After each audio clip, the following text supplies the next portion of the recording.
No one expects dignity to be something you have to fight for, especially not in a place where you've done everything right. Made the appointment, confirmed it 3 times, arrived early, dressed with care. But that's exactly what Ruth Ann Miller discovered on a cool September afternoon when she walked through the glass doors of Knoxville Regional Bank, carrying 40 years of respect stitched into every seam of her handmade navy dress. Only to find that respect wasn't something they were willing to give back. Ruth Ann was 67 years old, a widowed seamstress from Creston, a small Appalachian town where everyone knew her as Ms. Ruth, the woman who could make something beautiful from scraps, who could mend what others thought was beyond saving, whose hands had created dignity, one careful stitch at a time.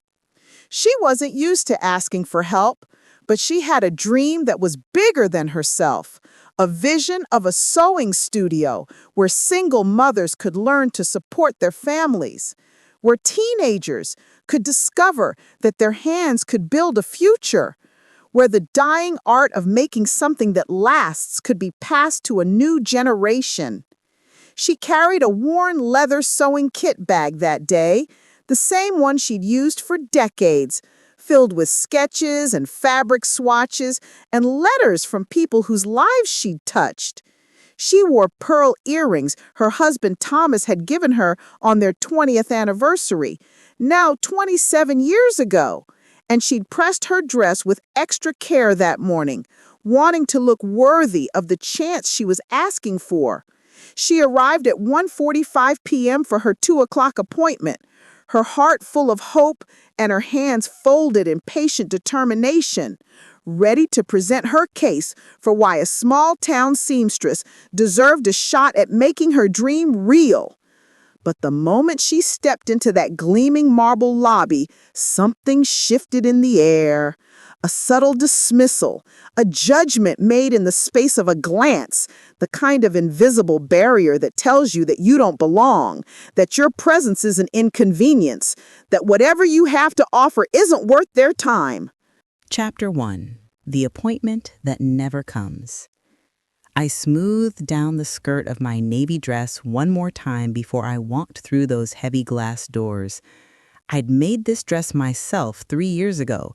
Double-stitched seams, French cuffs on the sleeves, mother-of-pearl buttons I'd saved from my grandmother's collection.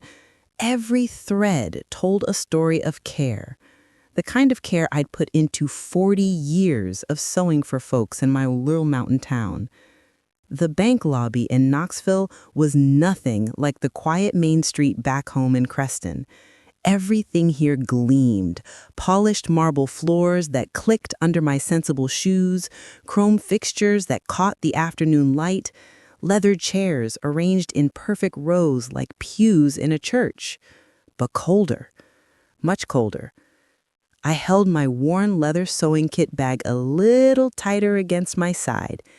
Inside were sketches, fabric swatches, letters from people whose lives I'd touched with needle and thread, everything I needed to convince someone that my dream was worth believing in. "Can I help you?" The receptionist's voice had that particular sharpness to it, like scissors cutting through cheap fabric. She was young, couldn't have been more than 25, with hair pulled back so tight it must have given her headaches, and makeup applied with the precision I usually reserved for hemming wedding veils. "Yes, ma'am. I have an appointment at 2 o'clock, Ruth Ann Miller." I kept my voice pleasant, the way Mama taught me. "Respect costs nothing," she used to say. The girl, her name tag read Brittany, tapped at her computer screen with long acrylic nails. Click, click, click. Each tap felt like a little dismissal. I see you're here for a business loan consultation?" "That's right. I'm hoping to open a sewing studio back home, a community workshop where you can wait over there." She gestured vaguely toward the leather chairs without looking up. "Someone will call you when they're ready." I wanted to explain more, to tell her about the single mothers who needed job skills, about the teenagers with nothing to do after school, about keeping a craft alive that was dying out in these mountains. But something in her tone told me she wasn't interested in hearing it. Not yet, anyway. So I walked to those leather chairs and sat down, placing my bag carefully on my lap. My hands found their familiar position, folded, resting gently on top of the worn leather. Patient hands, hands that had waited for fabric to be just right, for seams to align perfectly, for the exact moment when a stitch would hold. Around me, the lobby buzzed with a different kind of energy. A man in a suit that probably cost more than my monthly grocery bill strode in, and Brittany's face transformed like magic. Suddenly, she was all smiles, all helpfulness. "Mr. Davidson, they're expecting you. Right this way." He hadn't had an appointment before mine. I was sure of it. 15 minutes passed, then 30. I watched other people come and go, some in business attire, some in casual clothes that still looked expensive in ways I couldn't quite name. Designer jeans, handbags with little metal logos, shoes that had never seen a mountain trail or a garden path. I caught 2 younger staff members glancing my way from behind the reception desk. They weren't trying very hard to whisper. "Looks like one of those country ladies. Probably hear about some quilting thing. Taking up appointment slots." My cheeks burned, but I kept my hands folded. I thought about what Thomas would say if he were here. My husband had been gone 2 years now, but I could still hear his voice clear as Sunday morning church bells. "Every stitch tells the story of respect, Ruthie. You give it in your work, and you deserve it back." I sat straighter in that chair. I'd spent 40 years giving respect through my work. I'd sewn wedding gowns for brides who trusted me with their most important day. I'd mended police uniforms and firefighter jackets, knowing those stitches might matter when it counted. I'd tailored Sunday suits for men who wanted to stand proud in church, and I'd hemmed prom dresses for girls who needed to feel beautiful. I knew the weight of responsibility that came with every seam, every button, every carefully placed stitch. And I wasn't about to forget my own worth just because some bank lobby made me feel small. An hour had passed, then 90 minutes.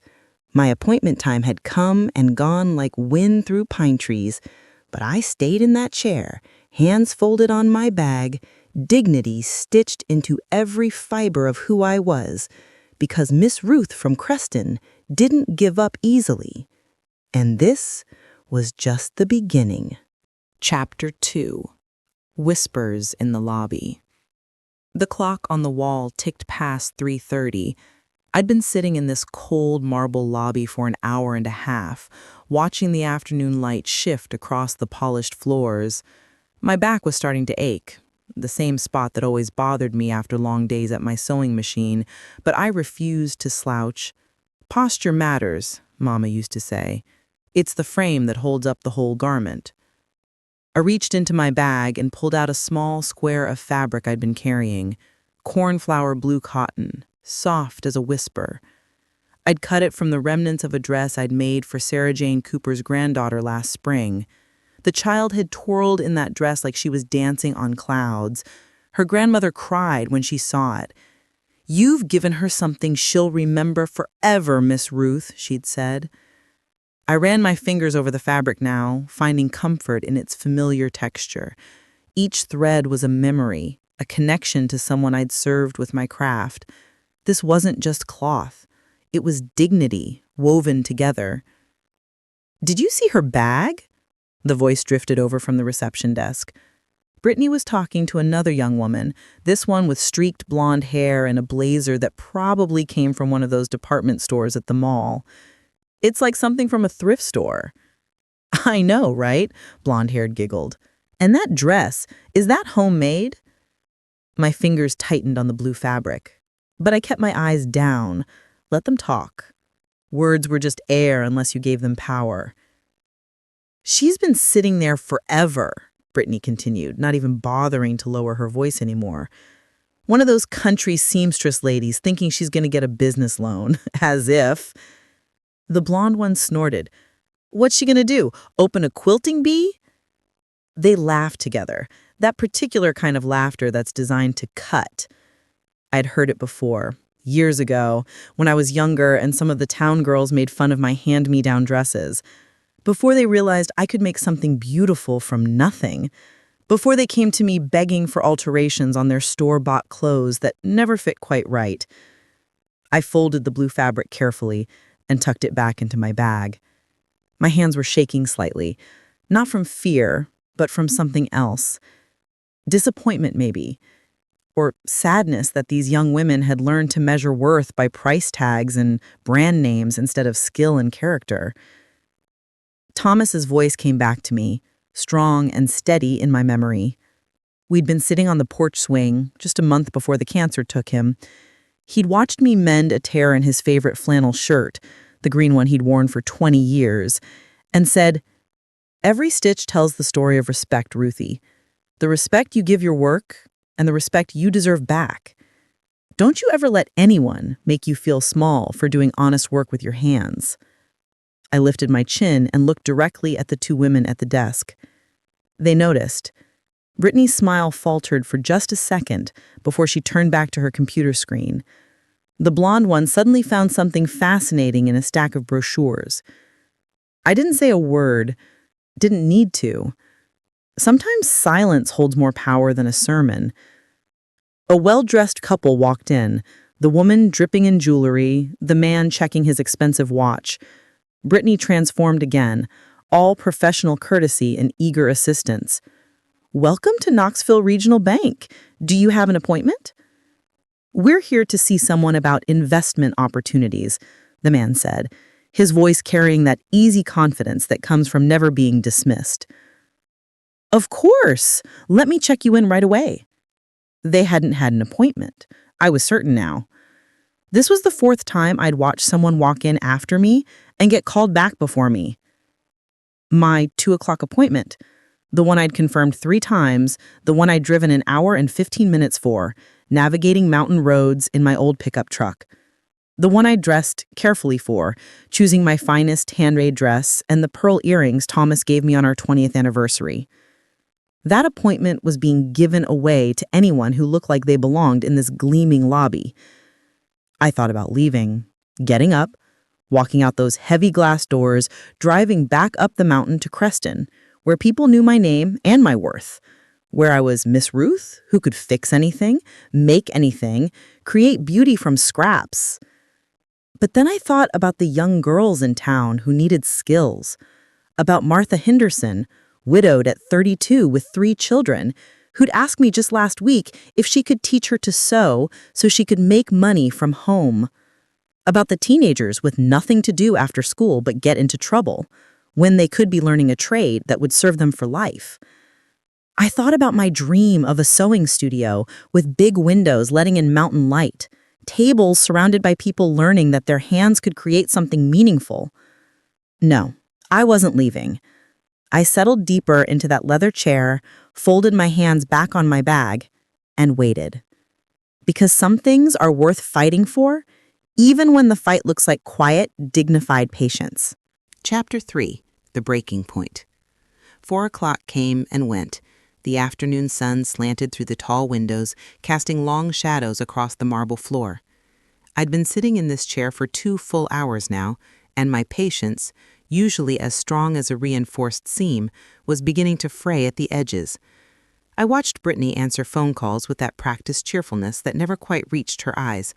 I watched people come and go, their footsteps echoing importantly through the lobby. I watched the blonde woman from earlier disappear into the back offices with a stack of folders, not once glancing in my direction. My stomach rumbled quietly. I'd skipped lunch, wanting to arrive early and make a good impression.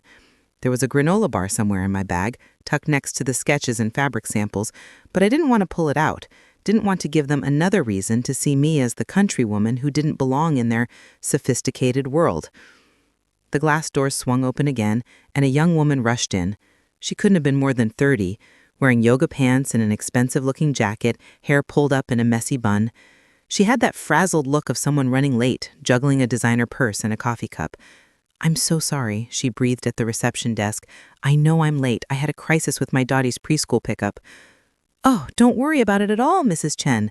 Brittany's voice was warm honey. "We completely understand. Life happens. Let me let Mr. Patterson know you're here. I'm sure he can still see you." Mrs. Chen smiled with relief.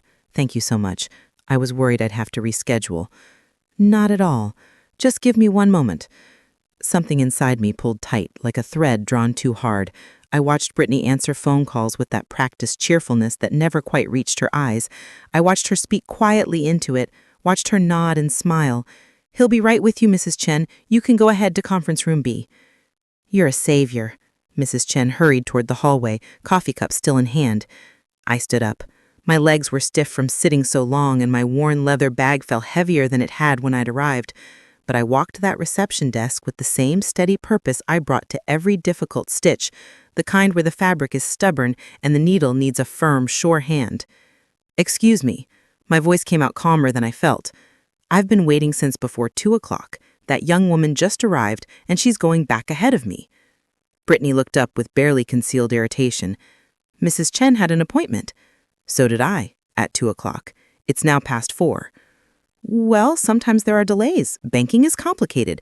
If you'd like to reschedule—" "I don't want to reschedule." I kept my voice even, but something in my tone must have changed because Brittany actually looked at me, really looked at me, for the first time since I'd arrived. "I've watched at least 6 people go ahead of me, people who arrived after I did, people who weren't treated like they were invisible." Brittany's face flushed. "I don't appreciate what you're implying, and I don't appreciate being disrespected." I set my bag down on the counter between us. "I've sat in that chair with more dignity than you've shown me in 2 hours. Now I'd like to speak with someone who can actually help me, today, right now." "The manager is very busy." "Then I'll wait in her office." "You can't just—" But I was already walking, past the reception desk, past the neat rows of leather chairs, toward the hallway where all those other people had disappeared, where my appointment should have taken me 2 hours ago. Behind me, I heard Brittany's sharp intake of breath, the clatter of her chair pushing back. Ma'am, you can't go back there." I kept walking, because sometimes, when patience doesn't work, you have to thread the needle yourself. Chapter 4. Face to Face with Authority. The hallway was quieter than the lobby, carpeted in deep burgundy that muffled my footsteps. Brittany's voice followed me like a needle dragging thread. "Ma'am, please, you need to stop right now." But I didn't turn around. I'd spent 2 hours being invisible. I wasn't going to disappear now. The nameplates on the doors were polished brass, each one announcing someone important. Mr. Patterson, Senior Loan Officer. Miss Rodriguez, Investment Specialist. And then, at the end of the hall, the largest door, Elaine Hutchinson, Branch Manager. I knocked. 3 firm raps, the same way I used to knock on the door of Mrs. Pemberton's fabric shop when I was 16 years old, asking for my first real job. "Come in." The voice was distracted, preoccupied. I opened the door. Elaine Hutchinson sat behind a massive oak desk, her attention fixed on her computer screen. She was maybe 50, with silver-streaked hair cut in a sharp bob, and a charcoal suit that probably cost more than my monthly bills. The office smelled like expensive perfume and leather-bound authority. She didn't look up. "I'll be with you in just a moment." "Miss Hutchinson, I apologize for interrupting, but I need to speak with you." I stepped inside, closing the door behind me just as Brittany appeared, breathless and flustered. Now Elaine looked up, her eyes sharp and assessing. "Brittany, what's going on?" "I'm so sorry, Miss Hutchinson. This woman just walked back here without permission. I tried to stop her."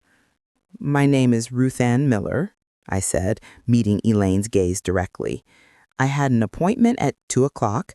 I've been sitting in your lobby for over 2 hours, watching other people who arrived after me, get called back while I was ignored."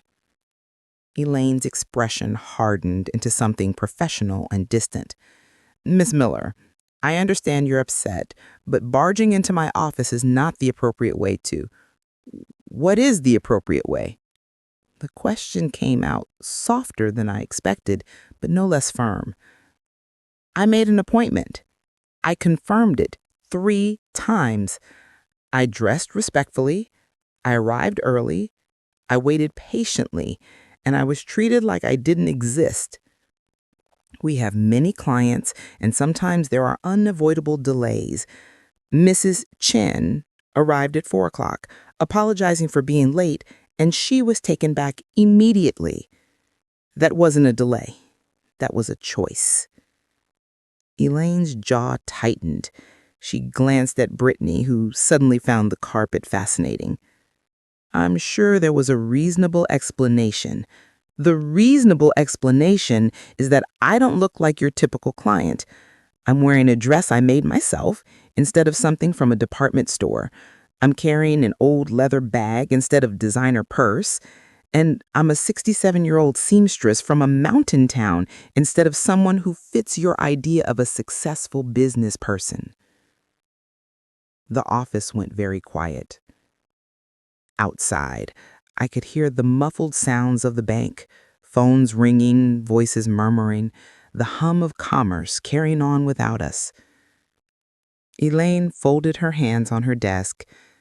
"Miss Miller, I think you're overreacting. Don't." The word came out sharp as scissors through silk. Don't. Don't tell me I'm overreacting when you haven't spent 40 years building something with your own 2 hands. Don't tell me I'm overreacting when I've stitched dignity into every garment I've ever made, only to be treated as if I have none of my own. I stepped closer to her desk, setting my worn leather bag down with deliberate care.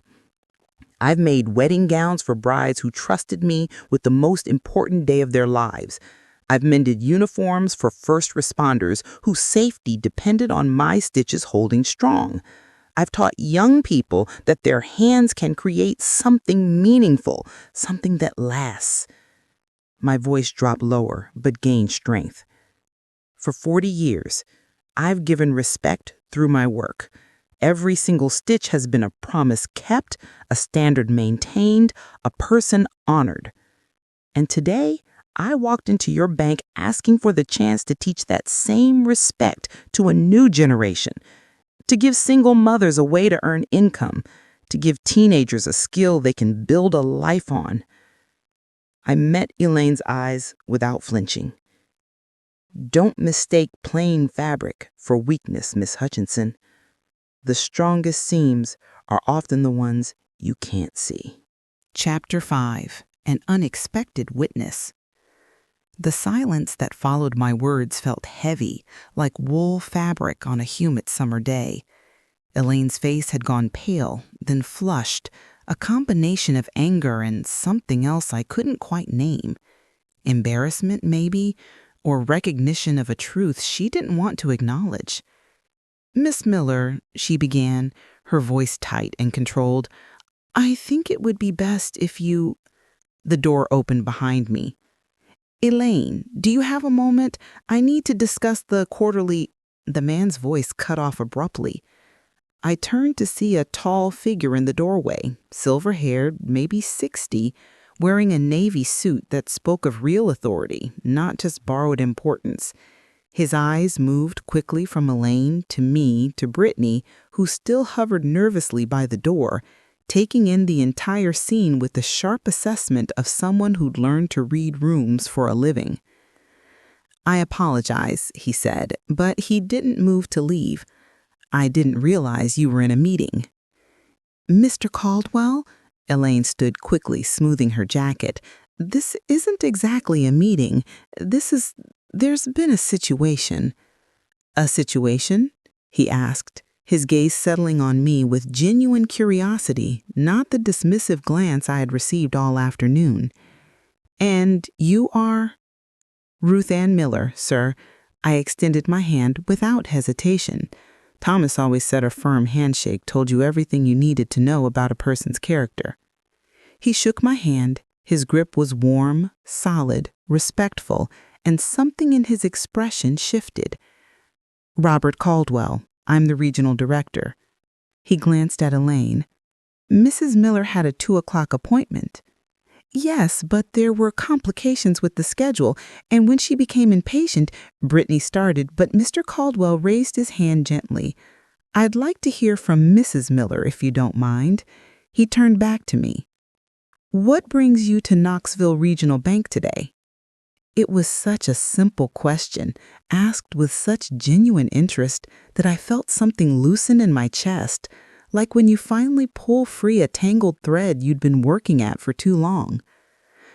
"I want to open a sewing studio, a community workshop back in Creston where I can teach tailoring and mending, where single mothers can learn skills to earn income from home, where teenagers can learn a craft instead of sitting idle, where the art of making something with your own hands doesn't die out with my generation." Mr. Caldwell's eyebrows rose slightly. "That sounds like a worthwhile endeavor. And you've been waiting since 2 o'clock? "Yes, sir. 2 hours and 15 minutes in your lobby, watching other people get called back ahead of me." I didn't say it with anger anymore, just tired truth. I tried to be patient. I tried to be understanding. But when a woman arrived an hour late and was taken back immediately while I was still sitting there, I decided patience had run its course. He looked at Elaine, and I saw something pass between them, a conversation without words that made the manager's face go even paler. "Mrs. Miller," he said, turning back to me with a slight smile, "would you do me the honor of sharing your business plan in our boardroom? I'd very much like to hear more about this sewing studio." "Sir, I don't think—" Elaine started. "I insist." His voice remained pleasant, but there was steel underneath it now. "Brittany, please escort Mrs. Miller to the main boardroom and get her anything she needs, coffee, water, whatever she'd like.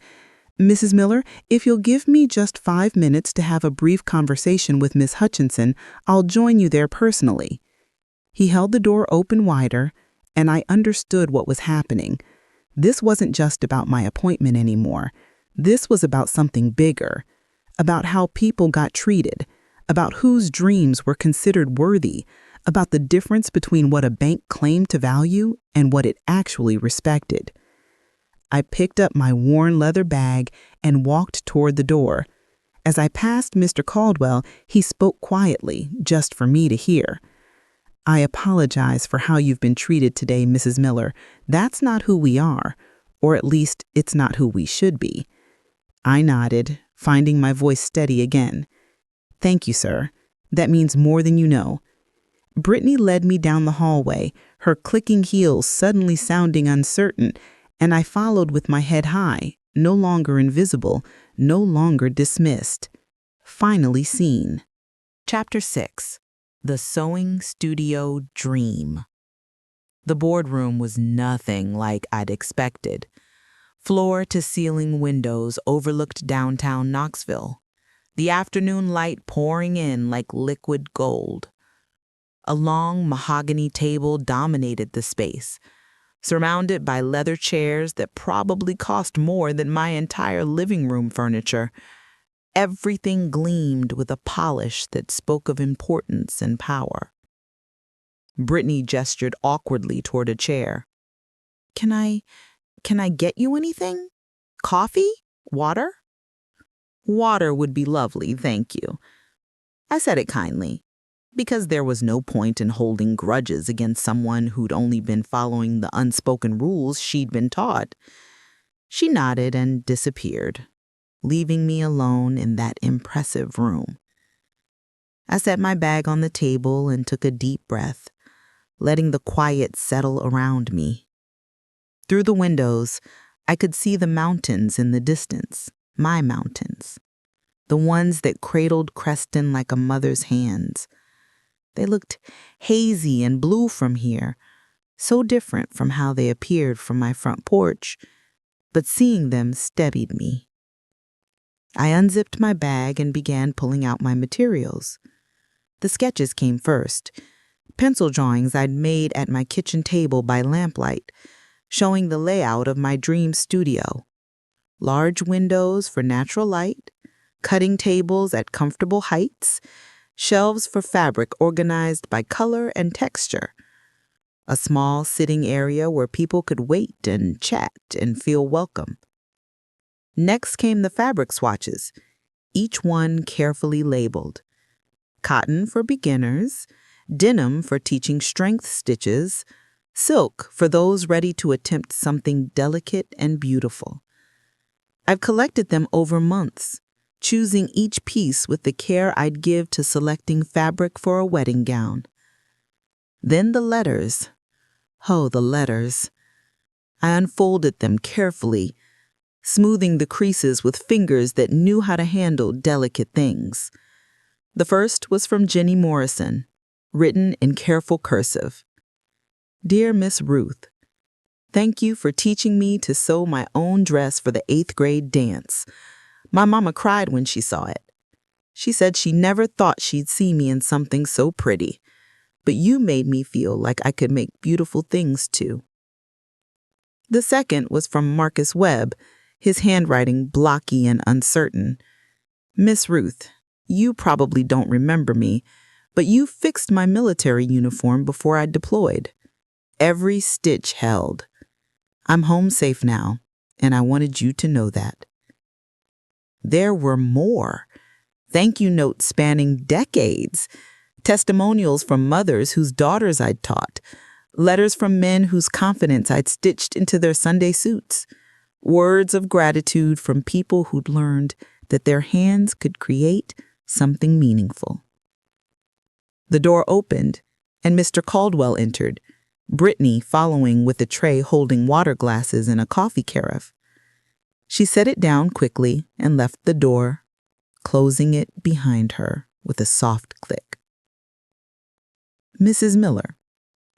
Mr. Caldwell sat down across from me, his attention immediately drawn to the materials spread across the table. Please, tell me about your vision. I took a sip of water, gathering my thoughts the way I'd gather fabric before making the first cut. For 40 years, I've been sewing in Creston. When I started, every household had someone who could mend, alter, create. Mothers taught daughters, grandmothers taught grandsons. It was how we survived. Making do, making new, making something from almost nothing. I touched the sketches gently. But that knowledge is dying. Young people today, they don't know how to fix a torn seam. They throw away clothes that could be mended. They buy cheap things that fall apart instead of learning to make quality that lasts. Mr. Caldwell leaned forward, genuinely listening. I want to open a studio where I can pass on what I know before it's too late. Where Martha Henderson, widowed at 32 with 3 babies, can learn to tailor from home and earn decent money. Where teenagers like David Chin can discover that working with their hands isn't less valuable than working with computers. Where we remember that creating something beautiful is its own kind of success. I spread out the fabric swatches like a rainbow across the dark table. I'm not asking for charity, Mr. Caldwell. I'm asking for investment in a community that's been forgotten, in skills that matter, in dignity that comes from making something that lasts. He picked up one of the letters, reading it slowly. When he looked up, his eyes were bright with something that looked like respect. Mrs. Miller, he said quietly, tell me exactly what you need. Chapter 7. Justice in Real Time. I laid out my numbers on that polished mahogany table like I was piecing together a quilt pattern, each figure carefully measured, each calculation double-checked. The old storefront on Main Street in Creston would cost $12,000 to lease for the first year. Equipment, Industrial sewing machines, cutting tables, dress forms, irons, another 8,000. Fabric inventory, thread, patterns, supplies, 5,000. A small budget for advertising and a basic website, 2,000. $27,000, I said, my voice steady despite the way my heart hammered. That's what I need to open the doors and run for the first year while I build up students and clients. Mr. Caldwell studied my handwritten spreadsheet. I'd never been comfortable with computers, so I'd done it all on lined paper with a sharp pencil, the numbers neat and clear. He didn't seem bothered by the old-fashioned approach. Instead, he asked questions that showed he was really thinking about it. What's your plan for revenue? Classes 3 times a week, beginner, intermediate, and advanced. $30 per student per session. I've already got a list of 15 women interested, and that's just from word of mouth. I pulled out another paper, names written in my careful script, plus alteration work. I've been doing that for 40 years, and I can charge fair prices that people can afford while still making enough to sustain the business. And the community impact? That question made me smile. Mr. Caldwell, every person I teach is someone who won't have to throw away clothes they could fix.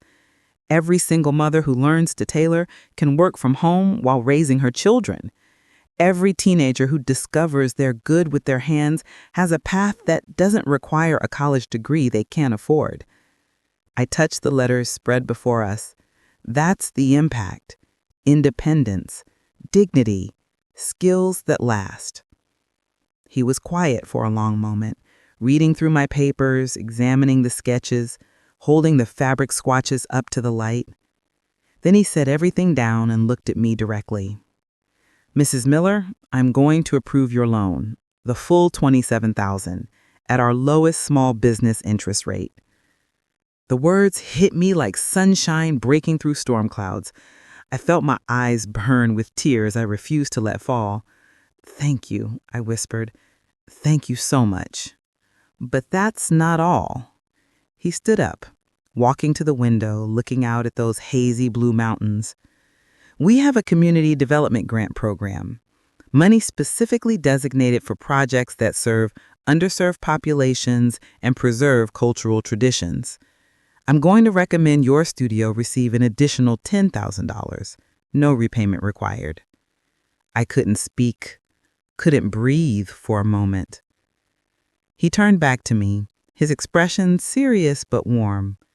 What happened to you today in our lobby was unacceptable. You were judged by appearance rather than merit, dismissed rather than heard, treated as invisible when you deserved respect. He paused. That ends now, not just for you, but as a reminder to our entire staff about who we serve and how we serve them. There was a sharp knock, and the door opened. Elaine stood there, her face composed but pale. You asked to see me, Mr. Caldwell. Yes, come in, please. His voice was professional, but there was an edge to it now. Mrs. Miller, would you mind waiting just outside for a few moments? I'll have someone prepare your loan paperwork. I gathered my materials, tucking them back into my worn leather bag. As I passed Elaine, our eyes met briefly. I saw something there. Shame, maybe. Or the uncomfortable recognition that comes when you're forced to see your own behavior clearly. I didn't feel triumphant. I felt tired and relieved and grateful, but not triumphant. This wasn't about revenge. It was about being seen, being heard, being treated with the dignity every person deserves. In the hallway, I could hear Mr. Caldwell's voice through the door, quiet but firm. I couldn't make out the words, but the tone was unmistakable. Someone was being held accountable. Brittany appeared with a folder of papers, her eyes not quite meeting mine. Mrs. Miller, if you'll come with me, we can get started on your paperwork. Of course. I followed her back down that burgundy carpeted hallway, past the brass nameplates, toward a future I'd almost given up on. And behind me, in that boardroom, Justice was being served, not with anger or cruelty, but with the simple, powerful act of saying, this is not who we are, and this is not how we treat people. Sometimes that's enough. Chapter 8. A Home for Stitches. 6 months later, I stood in the doorway of my dream, breathing in the smell of fresh paint and new fabric. The old storefront on Main Street in Creston had transformed from a dusty, forgotten space into something alive with possibility. Sunlight poured through the wide windows I'd insisted on, making the hardwood floors glow golden warm. The sign outside read, Miller's Sewing Studio and Community Workshop, in letters I designed myself. Simple, elegant, welcoming. Below it, in smaller script, where every stitch tells a story. Miss Ruth, where do you want these bolts of denim? Marcus Webb, the young man whose uniform I'd mended before deployment, carried an armload of blue fabric, his muscles handling the weight easily. He'd come home different from the war, quieter, but his hands had remembered their skill with needle and thread. Now he was my first advanced student, learning tailoring techniques that would let him start his own alteration business. On the shelf by the window, honey. Thank you. The studio hummed with activity. In one corner, Martha Henderson sat at a sewing machine, her 3 children playing quietly nearby with fabric scraps and buttons I'd saved for them. She was working on her 5th commission dress, simple cotton things for a boutique in Knoxville that had seen her work and wanted more. Her hands moved with growing confidence, and the worry lines around her eyes had softened over these past months. I never thought I'd be able to support my babies doing something I actually love, she had told me last week, tears streaming down her face as she held her first paycheck. At the main cutting table, 5 teenage girls clustered around a pattern, their heads bent together in concentration. Sarah Martinez, Jenny Morrison's younger sister, was explaining seam allowances to the others with the patient authority of someone who'd learned from the best. That's what I told myself anyway, trying not to let pride puff me up too much. Miss Ruth? David Chin appeared at my elbow, the boy who'd been heading toward trouble before he discovered that his fidgety hands were actually perfect for detailed work. The beginning class is here. Should I let them in? Of course, sweetheart. Show them where to hang their coats. The door opened and 6 women filed in, ranging from 20 to 70, each one carrying the hesitant hope of someone about to try something new. I recognized Mrs. Pemberton, the woman who'd given me my first job all those years ago. She was 82 now, hands gnarled with arthritis, but her eyes were bright.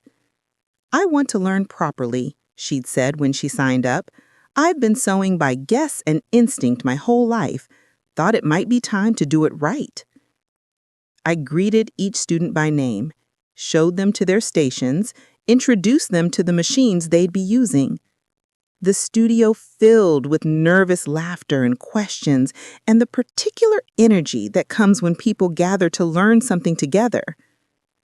At 4 o'clock, when the beginning class ended and the intermediate session began, I stood back for a moment and just watched. 3 sewing machines running at once, fabric being measured and cut, questions being asked and answered, hands learning to guide thread through fabric, creating seams that would hold, making something new from what had been separate pieces. This was what I dreamed of in that Cold Bank lobby 6 months ago. This right here, not just the business, but the community, the connection, the passing down of knowledge that had been passed to me. I thought about Thomas, about what he'd say if he could see this. I imagined him standing beside me, his hand warm on my shoulder, that proud smile creasing his face. Every stitch tells the story of respect, Ruthie. And now, in this sun-filled studio on Main Street, surrounded by the gentle hum of sewing machines and the quiet concentration of people learning to create, Those stitches were telling new stories. Stories of single mothers finding independence, of teenagers discovering purpose, of elderly women learning it's never too late to grow, of a community coming together one seam at a time. I picked up a piece of cornflower blue fabric, the same shade I carried in my bag that difficult day, and began to cut. There was work to do, students to teach, dreams to stitch into reality. A stitch can hold more than fabric, I'd learned. It can hold respect, community, and a future.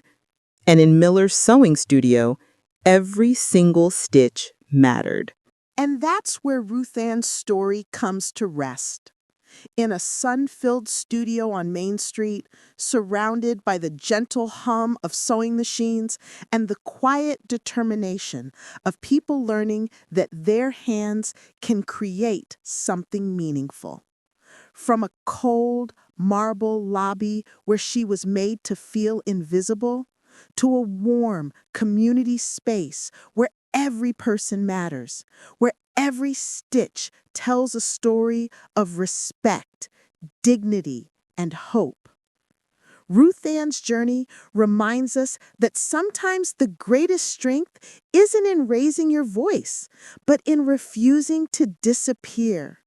It's in sitting with quiet dignity when others try to dismiss you.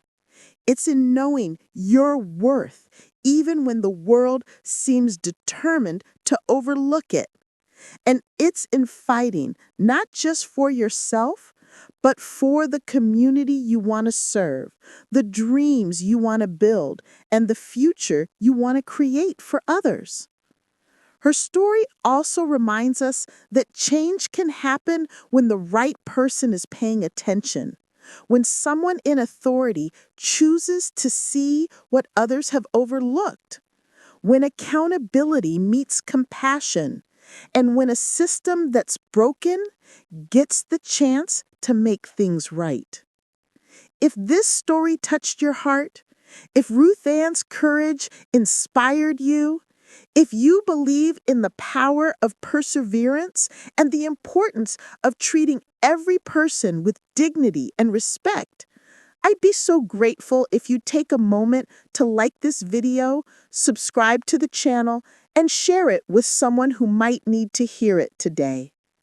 These heartwarming stories of ordinary people doing extraordinary things, of justice prevailing, of dreams coming true against the odds, they're meant to be shared, to lift spirits, to remind us all that goodness still exists in this world, and that one person's quiet strength can make a difference.